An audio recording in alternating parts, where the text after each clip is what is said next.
Are you ready to move from an ordinary life to an extraordinary one where you meet your business goals, create a life that has success in health, wealth, and for self? Then come and join us for our retreat in Byron Bay, Australia at the end of July, start of August 2025, and come and rediscover who you really are. More details can be found at willowhealing.org. Welcome to Willow Healing Matters, the podcast. We are so excited to have you joining us on this journey where we explore different ways to empower your soul, whether it's healing in your kitchen or all the way up in the corporate world. Come with us as we look into different ways to heal your mind, body, and soul. Hi everyone, it's Catherine from Willow Healing, and I have the beautiful Sylvia Hall with us this morning. So she is a co-founder and coach of her own business where she has created these beautiful supplements and probiotics to help with moods. So after experiencing mood challenges postpartum, Sylvia went looking for natural remedies for relief. Her research led her down the rabbit hole of the gut-brain connection, and she wasn't satisfied with the mood probiotics on the market, so she decided to create her own. Woohoo, go for it. And through it all, Sylvia has prioritized her role as a creative person who is in charge of her own joy and happiness and a flourishing mum and wife. A big welcome to the show, Sylvia. Thank you. Thank you, Catherine. I'm so excited to be here and just jump into some good stuff today. So we were sharing a little bit before we hit record, but did you want to share how you got to this point in your life where you've created these beautiful supplements and probiotics for people to tap into? Yeah, it was really a struggle. I was in a place of struggle, and it was a feeling of knowing I was meant for more. So, laying my head on the pillow at night with a yearning, a longing, and a frustration with myself, honestly.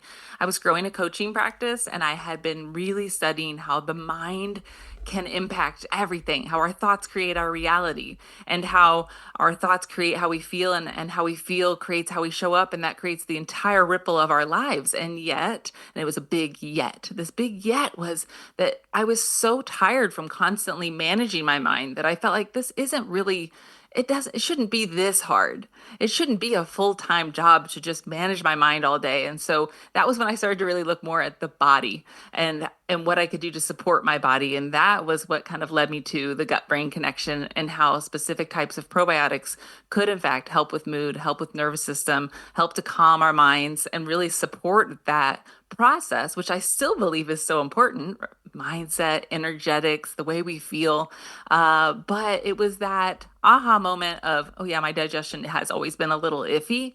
And that connection with mood and digestion is not to be ignored. That I really had a breakthrough experience personally as someone really sensitive when I was trying out different types of probiotics and saying, oh, I can really tell a difference when I take these three combined with this two, and kind of playing around with it myself and using that sensitivity as a gift. I was really able to see this gut brain connection is the real deal. Yeah, and what you were saying too, like so often we get caught up in the mind, but our mind's only 20% of the story. The rest is the energy in our body, which is the 80%. So lots of people were saying, you have to change your mindset and things like that. But if you're still feeling the emotions and you still have that gut brain, the gut health, well, I was saying gut brain, but there is a gut brain connection, right? And, to have that imbalance in your gut, that flows through to your brain. And that's where the chemical reactions happen. Yeah, it is. That was really a sticky point for me, is that I was very hyper obsessed on mindset and the mind and the thoughts and the one line in my mind and analyzing that. But really, the feelings are a shortcut, is what I've learned. I don't have to actually analyze every single thought. I can just check in my heart and my body and say, okay, what is the feeling that's driving this bus? And from that place, it's like that a little shortcut to, okay, I can sense there's something heavy here. I can sense that there's a worry or something like that. It doesn't really matter what all the thoughts are, because we have like 70,000 thoughts a day or something like that. And so trying to manage all of those, like, that's a full-time job. And I had other things I needed to be doing besides just analyzing all 70,000 of my boring, worried thoughts, right? It reminds me of Elizabeth Gilbert, who talks about it in Big Magic, how your fears are boring and my fears are boring. And so just to spend time with them is very boring. And so it's very nice to get past that mode of just analyzing the thoughts, get back in the body, support the body. And I do love to talk about how our mood probiotics are not just like some sort of magic pill, but it is a momentum generator. And that's very gentle shift upwards that I was experiencing when I was taking specific strains, which we can get into a little bit of how mood probiotics even work. But for me, it was that very noticeable, gentle shift that I was like, okay, I'm going to take this. I'm going to run like the wind. I'm just going to run with the wind in my hair. And it was just a little momentum generator that I was able to utilize. Kind of like after you get a good night of sleep, Yep. you're able to focus and lock in. And so for me, that I have teenagers, so I'm like, lock in. Um, so yeah, I'm able to utilize that. And that's what I really was able to do from that place of mood probiotics for me. Yeah, and I guess too, a lot of people don't realize how much their gut health and their gut actually does influence their mood. Yeah, and it really is if you're someone who struggles with digestive issues in any form or fashion and mood, then I would say mood probiotics are probably a pretty good place for you to start or look into. And in regard to how which probiotics are you even would want to consider for mood support, it's all about the specific strain. So there's a genus, species, and then strain as far as classification. And it's that very specific strain number that I was researching and trying out on myself as far as, okay, this is where it's at when it comes to mood support. It still helps with all the other digestive things that probiotics are known to help with, but it's just that when you really take a look at that specific classification of strain number, that's where you get specific in as to what it can support. And like I said, I was looking for things that were helping nervous system and to help calm the mind and to help support the body during stressful situations. And that was really where I was led to, was that research of those specific strains. Yeah. And it's so amazing how just those specific strains build back that gut bacteria, right? And then all of a sudden that flows onto the brain, because for such a long time that we were being taught that there is what you eat and consume doesn't cross the blood brain barrier, whereas all the research now is actually saying, oh no, actually if it's in your blood it's going to end up in your brain. Yeah, it's all connected. And I think sometimes I would get a little overwhelmed because there's so many pieces of the puzzle, and it's like, how do I know which one to focus on? And I think the goal isn't to hyper focus on any one of them, but to instead just support yourself in ways that make sense. And like I said, if you have digestive struggles and you struggle with mood, then this is a pretty clear indicator to check this out. And we do have 4 different formulas because, I launched with one product and I had no idea what was going to happen after that. I just knew I had this product idea. And so I called around to different manufacturers and just was looking for somebody to make a connection with. And a lot of them were saying, hey, we'd be happy. We have a probiotic formula. You can put your name on it and sell it. It's called white labeling.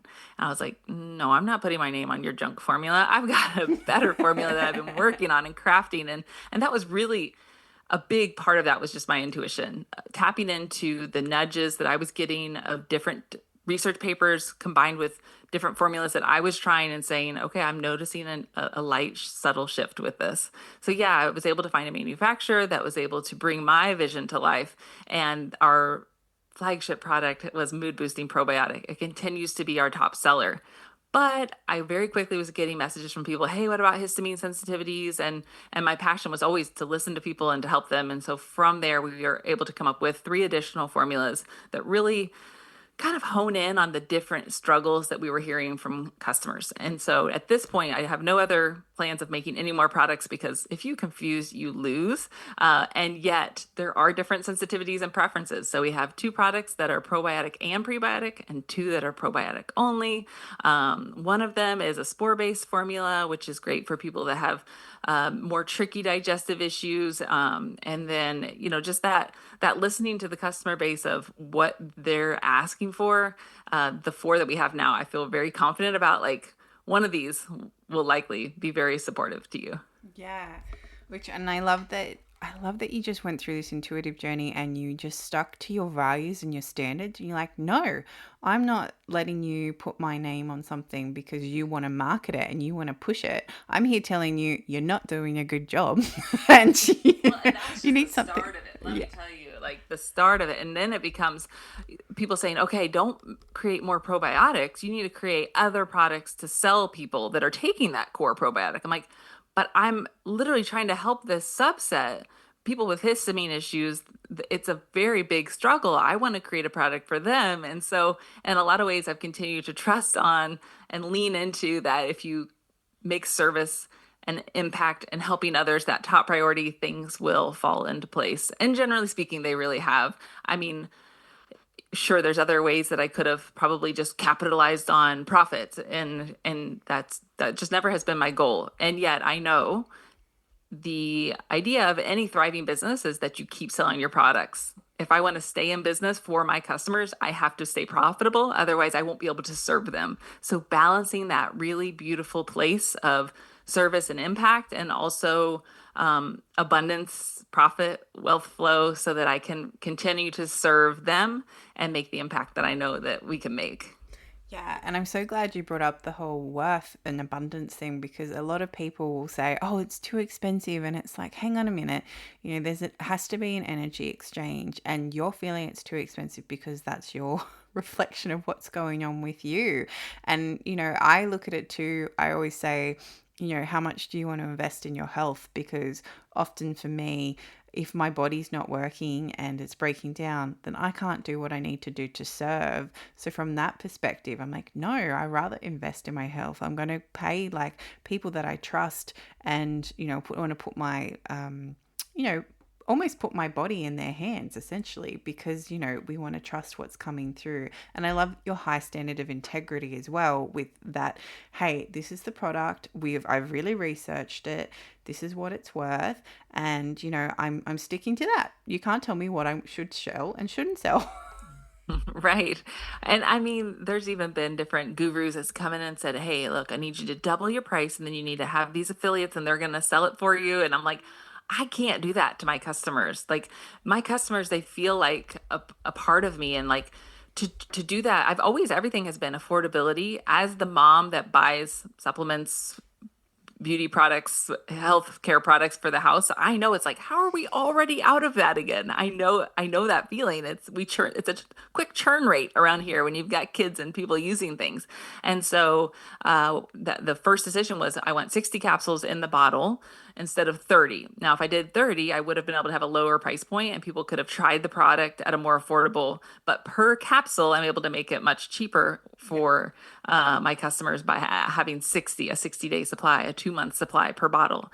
And our price point at this point is $30.88 for 60-day supply. So really doing our best to keep it as affordable as possible, but still, like I said, with that prioritization of staying in business, because my customers rely on us. And as everybody knows, prices of everything has gone up, and so we have occasionally raised our price $1 or $2 here and there just to continue to stay in that realm. I mean, it's tricky. Every time I do that, it's like I have to do this coaching, because how am I going to be perceived, and what are they going to think? And I know there's customers that are on a tight budget and they love our products, and all of that goes through my mind whenever I'm making these decisions. And I think I was really naive when I got started with this company 8 years ago, of just like, let's just do it and let's just help people. Like, oh, so easy, right? But it's been a lot of tough decisions where I feel like I'm between a rock and a hard place of just continuing to try to follow my heart and not get too bitter with other rules and regulations. And that's been in and of itself a spiritual journey, to stay heart-centered and aligned when it feels like so many obstacles, and it just feels so easy to just close off your heart and stop caring. And I went through a phase of that. I just have to care less. I just have to care less, because it hurts so much to care as much as I did. But it's not as pretty from me when I do that. You stop feeling that heart. That really is why we've been able to take off in this marketplace and become known as the mood probiotic people. We're going up against huge brands, and I think the only reason we've made the impact we have is because I've done it with this genuine love and open heart that I have to work to stay open sometimes, just given different things that have happened. Yeah, and it's amazing how the universe likes to throw things in your path to help you grow spiritually. So you think, hey, I've got this now. I'm on this flow, and then the universe is like, hang on, you're up for a level up. Let's just throw Let me something else test in you. your way. Yeah. There's a silly meme. It's like, the universe testing to see if like you learned your lesson or if you're still stupid. I take it lightly because I'm like, no, sometimes I am still stupid, but I do feel like if we can take the whisper lessons, then we don't have to get the screaming lessons. And that just, that requires just staying open and not just numbing out to all the stimulus. So it's a journey, I would say. It's funny you say that because I saw this meme and it was someone said, oh, it was a GIF actually, and someone said, hey, spirit guides, could you give me a hand? And this person was sitting on one of those big blow up floaties, and the spirit guide apparently jumps down and then makes them launch into the air like really far. And I was like, yeah, it's like I can relate to that. Yes, yes. I mean, there's been times that I just feel like, is this really, am I doing the right thing, right? If there's so many tests, is this the right thing? And so sometimes what I will do is I'll try on an energetic thing without declaring it. So it's like, what would it look like if I didn't care at all? And I'm talking about like a 15-minute try on. And I'm like, okay, I don't care at all. And I'll just give myself that break and just that exercise of just allowing everything to fall away. I mean, that's what people call what, meditating. Yeah. But for me, it's like this literal intentional, like, no, I don't care. I don't care about anything. Like nothing matters, and yet everything matters. And I'm in that paradox, and I'm able to just let go. And just even doing that for a little bit, I'm like, okay, I'm back. I do care. It's true. So sometimes just being able to step away from all of the labels and all of the responsibilities that we get put on us as business owners, as moms, as people that are running the show around the house. Like it really does feel good just to allow all of that to fall away, if even just for a little bit. And then once you've regathered yourself, you take back what is serving you to continue with. And for me, that's always going to be prioritizing my role as a mom. That's really a big part of why I even built Lifted. When I grew this business, I mentioned that I had been doing coaching and I had been doing the mindset work, but it was very service based. So it was an exchange of time for money. And I had this feeling of I want to be more present for my kids and I want to have truly a business and not be self employed. And so it was from that awareness that I was able to create this filter question for Lifted, which was the question, is this scalable? So when I would take on a new idea for the business and the brand, I would say, is this scalable? And it would have to fit through that filter in order to make its way into my life. And that was very useful for me. But I like to joke that I kind of scaled to oblivion because now I'm just home all day in front of my laptop and like I'm disconnected from people in the real world. But of course, I get to meet really cool people on the internet world. But yeah, that was really useful for me in that time of clarity of how can I have this time freedom to prioritize my values, which are to be a really good present mom. And for me, that meant making sure that Lifted fit that criteria. And something else really cool about Lifted was that, it was my idea that I brought to my husband and said, hey, like, I've got this idea. This is nothing new. Me having ideas is like, that's old hat. I've got ideas all day long, actually, it turns out. But we'll be laying in bed, I'm like, oh, idea. But this idea was a little bigger because it required an investment on our behalf. And so most of my other ideas up to that point were smaller and didn't really require as much. And so I said, hey, I've got this idea. And he was very supportive, like he always is. But I could tell it really wasn't his. I was like, no, I want you to come in and be in business with me. And it wasn't until, I don't know, we had been selling the product for a little bit. And there was just like literally it felt like a light bulb above his head when I saw like he was like, oh my gosh, we're changing the world. We're helping people. People are writing us like, thank you so much. This is exactly what I needed. I was looking for a natural solution. I wasn't I wasn't feeling well and now I'm feeling like myself again. And just that aha moment for him was so cool. And it was 2 years after starting Lifted that he was able to quit his job as an engineer because of our business that was just an idea, that was just a nudge that I followed. And so it's that continual reminder to follow those nudges. And they don't always end up this pretty. I love to call lifted my overnight success that only took 10 years of entrepreneurial failure, just to remind people that what looks like, hey, look at this lady, she turned it around quick.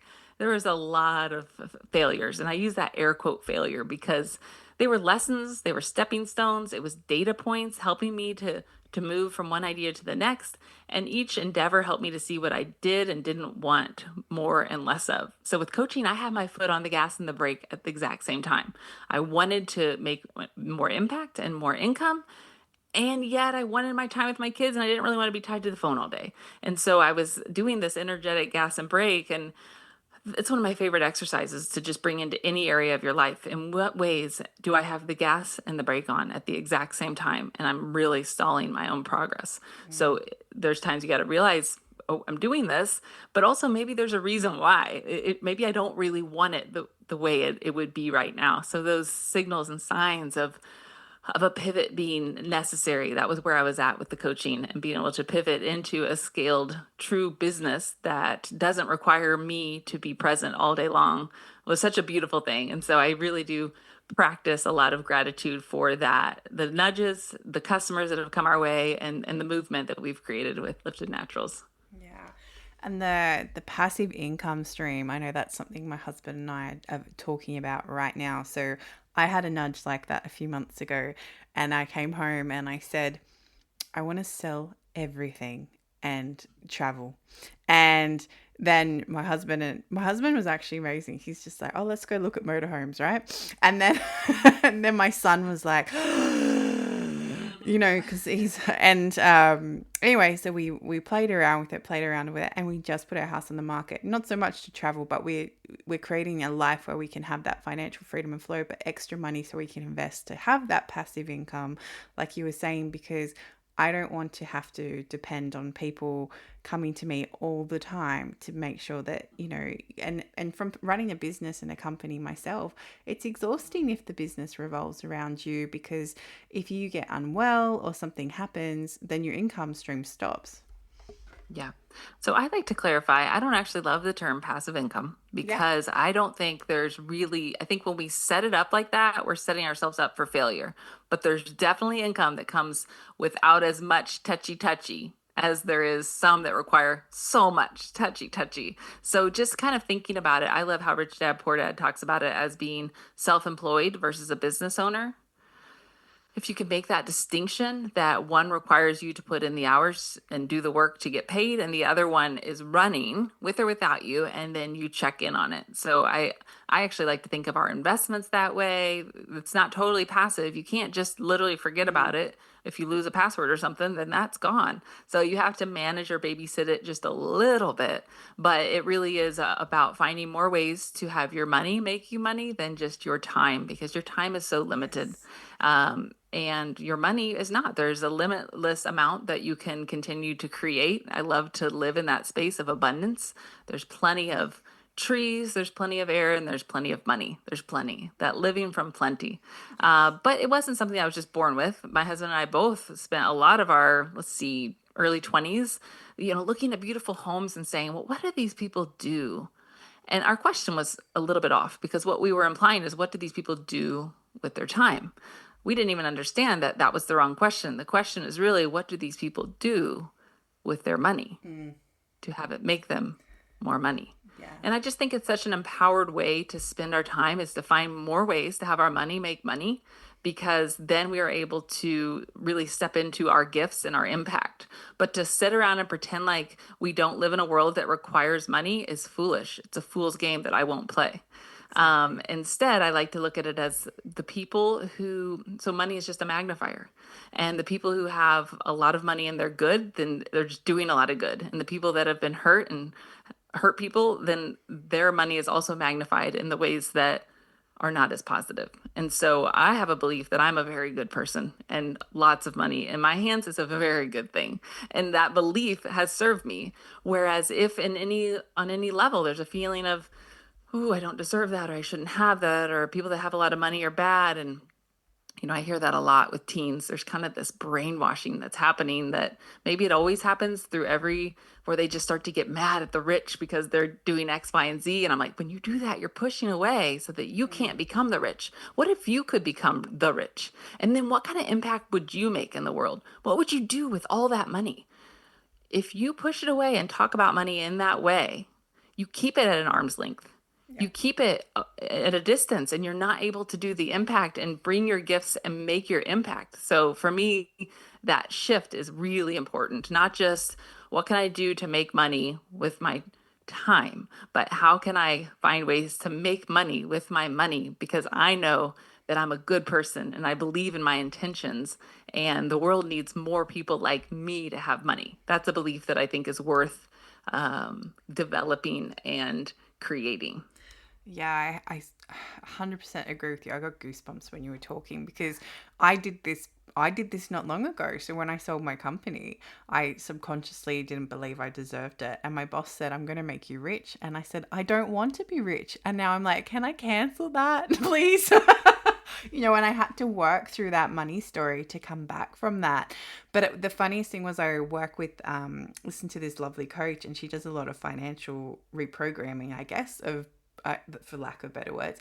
And she says to pull up each of your dollars, in your bank account, however much, if it's $5, if it's 5,000, it doesn't matter.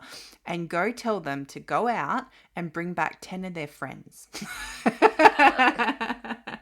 I love it. Well, let's talk about just if you're willing to be a little vulnerable, and I can share more about my journey too of like what was going through your mind when you said, I don't want to be rich. Like, why would you say that? It was exactly like you said about programming that, being greedy and, there's all these bad people in the world using money not for the good. And exactly what you said, I had to come back to terms with, if I have this financial freedom, then I can create this big vision that I've got now, and I need money to do it. And I had to come back to that realization, exactly like you were saying with the teenagers and things like that, to come back to that that money isn't a bad thing, and that with that extra money, I don't have financial stress. And then all of a sudden I can have more time to create. I have more time to serve. I have more time to, create this vision that I've got, which is, I'm hoping, going to change the world, so it's like, if we don't tap into that and really work through that. But that was a good lesson for me. That was my soul contract. I had to work through all my money stories. And there was a lot that was like, you got to work hard for your money. Money doesn't grow on trees. Like there was so much I had to unpack. And a lot of it came through my family as well, because my dad works so hard and I have so much respect for him. But at the same time, I also have this little bit of pity, because I'm like, you don't get to spend time doing things that you love. And he's starting to ease up a bit more now, but he's also in his 60s. And I'm like, go travel, go do something that you want to do, rather than feeling you have to keep working for your family. We're all grown up and have our own money coming in, So it was really unpacking all those beliefs that I've been put in place, and especially from when I was running the company, where I made myself the center of the company. So I created this really toxic culture for me, where if anything went wrong, it always came back to me. And it would be as simple as I'd go away for a weekend finally to have a break, and then my phone would start blowing up because it's like, oh, we can't find the batteries for the keyboard, or we can't, things like that. And it was only when I stepped back, and now I can look back and go, wow, I created that. I created that toxic culture where I thought that I had to be the center and solve everything and become dependent, and that ended up being detrimental for me as well. Mm-hmm. Yeah, thanks for sharing that. I always love it when hosts are willing to share a little bit more instead of just, just prying on me. I'm kidding. I loved it. I mean, that's what we sign up for. We're like, pry on me. But no, I just, as I listen to you, and I'm like, I even hear you say, money's not a bad thing. And I think that's the baby step that I can respect, but it's not enough. It's not enough. There's not the energetic imprint that, well, money's not a bad thing. Like, what happens when we say, I love the freedom and flexibility that money gives me. I love making so much money that I can say yes to things that light me up. I love money. I love the way money makes me feel. I love knowing that when I make money, it's because I've made an impact. I love knowing that when I sell products and I sell more products, that I am making more and more money. Like it feels so good and abundant and expansive. And yet the language that we've all been taught is around, oh, that's not really very, that's kind of, we don't do that. Like, be a good girl and don't do that. And it's just kind of gross. And I'm over it. And I'm here for the money. I'm here for the love. I know that it's like about trusting myself. I'm not going to do something out of integrity to make money. Like, I'm almost 40 years old now. I've learned that about myself. And so if I know I'm only going to make money in a way that's authentic and that gives somebody even more than the dollar value that I'm asking for, like that's always the idea, is just continue to over deliver. But when we put ourselves in the middle of it and we over deliver, then we burn out, obviously. So finding ways to infuse our gifts with our essence and then putting them in the world so that we can make money from that, and I just love to share too that I helped my daughter with her 8th grade algebra, and we didn't pass 2 times in a row. She had to get her dad's help. I am really bad at some things, and I'm willing to say it. Like, algebra is not actually my gift. And I think so many people just come into this world and say, I'm dumb, I didn't even pass algebra, or I can't spell, and so I won't put myself out there because I'll look stupid. And so many people have that barrier of feeling stupid, looking stupid, being unwilling to look foolish, that they don't use their gifts. They don't make the impact that they're here to make. They don't infuse their essence into products, services, or something and put it out into the world in a big way. That I think is the bigger block than just being willing to say, I love money and money loves me. They don't want to look stupid. We've been trained to not come onto podcasts and say, hey, I couldn't even pass 8th grade algebra right now. But what if I actually celebrated that? Yeah. What if me not being able to pass 8th grade algebra is an indicator that I have put my talents into the areas that I'm already naturally exuberant in, like speaking and connecting and opening my heart and being willing to look silly and being a clown, but also being a loving clown? What if, because I'm not trying to pass algebra, I am able to step into my power?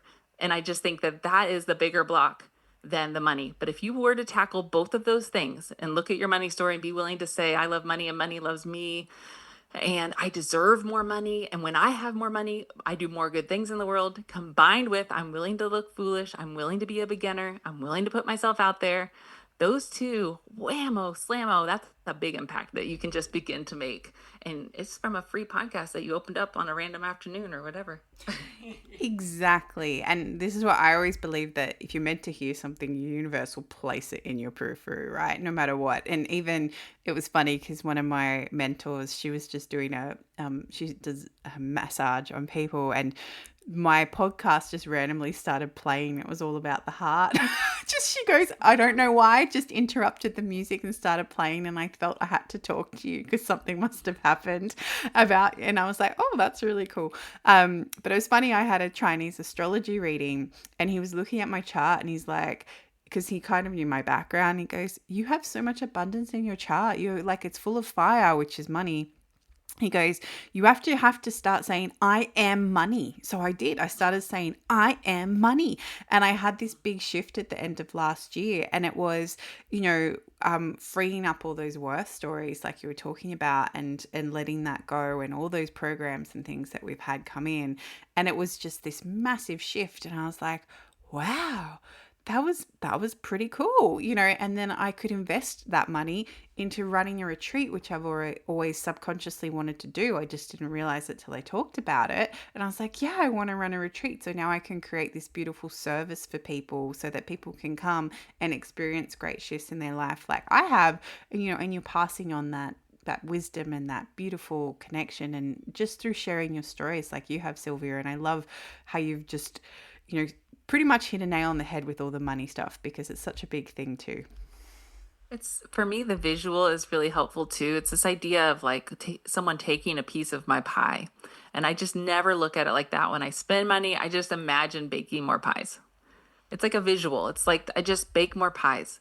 and there's more pies. You can keep baking pies. There's no end to the amount of pies you bake. So instead of thinking about a slice of pie being gone, I just keep thinking about baking more pies, baking more pies. And it's a visual for me that really works. I also have this like kind of sing-songy thing that when I have to learn things like memorizing algebra, I would actually just have to turn it into a song. That was the only way I was able to memorize things. So for me, that mentality shift of seeing the picture, it's like you just bake more pies, baby. And that's a really useful strategy. So there are, you know, different ways of overcoming the money stories. It doesn't have to just be sitting around crying into your journal if that doesn't really resonate with you. It can be creating a new mental image. And I've been studying a bit on neurolinguistic programming and how you can shrink things and blow them up. So, if you imagine the money doesn't grow on trees, and like you imagine that becoming a very, very, very, very tiny, tiny, tiny, tiny picture. And it's just so tiny, that little bit of like the idea of reaching for money on trees, but you can't quite reach it. It just becomes this tiny image in your mind. And then over here, you see this very big image of just this pie factory and this lady who's just making these money pies. And it's just so fun. There's loud music. Everyone's having a good time. They're enjoying their life, and it's colorful and it's bright. We can rewire our minds and create a new energy in a lot of different ways. The possibilities are limitless when it comes to how do I rewire these pathways in my mind. Make it fun. That's my number one tip for anything: marketing, your business, your marriage. Make it fun. If you can make it fun, you want to show up. So even when it comes to something like, oh, it's so heavy and hard, no, make it fun. You can rewrite your money stories and make it fun. Yeah. 100%, definitely. And as we finish our time together, Sylvia, I feel like we could talk all day, but as we finish our time together, I always ask my guests, if there's something you could heal in the world or change in the world, what would it be? So for me, I think the one thing that would change everything would be the awareness of our connectedness. So if we could all see how connected we really are, and that like when you're hurting, I kind of hurt too, or when you're happy, I'm happy too. I think that one shift would be it. It would just change everything. There would be this click into place of compassion and kindness, and the world would just be just so much more friendly and enjoyable and fun. So for me, that would be the one shift, just the awareness, the awakening to the interconnectedness among each other. I got this image of, when you shine your light and show up fun and happy, then that just sparks somebody else's, happiness and joy as well. So that is so beautiful. Well, thank you so much for being on the show, Sylvia. I've loved every moment of this. I feel like we're going to connect again soon. I just have this feeling. I love it. I love that. Yeah. And thank you so much for being here. Yeah, thank you. And obviously, if anybody wants to learn a little bit more about Lifted Naturals, you can check that out. It's liftednaturals.com. And then I also have a personal website, sylviahall.com, where I just share some insights and inspiration. So those are both available if you'd like to learn more. Beautiful. And I'll pop all those details in the show notes as well, so everyone can know where to find you and connect with your beautiful products as well. Thank you. Thanks, Catherine. Bye-bye. Thank you for listening to Willow Healing Matters, the podcast. We have so much love and gratitude that you have taken the time out of your day to empower you on your healing journey. The views shared by the person being interviewed might not necessarily reflect that of the host and should be used at your own discernment. Trust what resonates for you and follow your heart and soul guidance. If you have any underlying medical conditions or mental health issues, please consult with your healthcare provider before pursuing any of the recommendations. Likewise, you can always contact the person being interviewed to find out more information. This can be found in the show notes. Remember to activate, align, heal, empower, and find love in everything that you do.